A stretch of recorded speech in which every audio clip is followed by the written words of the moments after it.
vir interessantheid wil jy graag weet wat van die ander Wat gaan ja. Want ek was nou net hier so by my kerk. Ek sien my kerk het afgelewer. Dis baie mooi. Hier so my kerk het afgelewer. Larato het geleer om te dash, dit is fantasties. In elk geval. So, hierso is my stasie van my cumin water, wat ons goed inmaak, is my peppermint druppels, my digesta druppels, dit is my bekertjie waarna hulle dit vir my moet maak.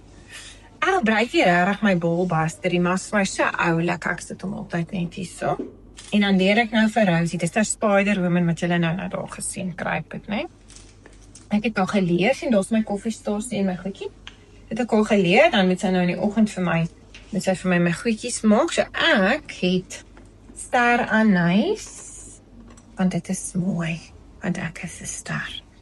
Het ek daarso van my kerk gekoop, en dan hierso, is my mengsel van my kardemon en my anyssaad. Nou, ek wil net graag vir julle almal sê, ek het die regte supplier vir ons gevind. Nou, as jy nou vir my in my lewe gesê dat ek gaan speserye en kruie verkoop, het ek vir jou gesê, jy is nie gepik in die bol, maar aangesien ons nou nie cumin saad en goed kry wat vir my proe soos my kerk se nie, het ek toe begin soek en gesoek en het ek vir ons gevind. Ek het vir ons 'n company gevind wat al hierdie fantastiese saadjies en speserytjies vir ons gee, saam met material safety data sheet, so ons weet presies nou wat ons kry, want dit moet die kwaliteit van hierdie mense wees, want anders proe dit nie lekker nie, en as dit nie lekker proe nie, gaan jy dit nie elke dag drink nie.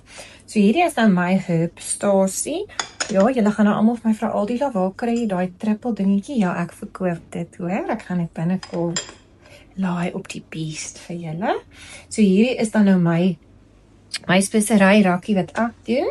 En dan het ek nou klomp oulike verskillende teepotjies gaan koop met bolbusters en die lepels.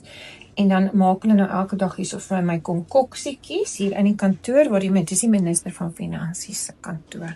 Hulle noem ons Bibi. Brandewyn en brieke. Ek is brandewyn en hy is die company se brieke. Hy hou vir my in toom. Dit is sy kantoor. Ek ken my plek en speel daar binne in my speelparkie. So hierso julle, ek het saad gekry.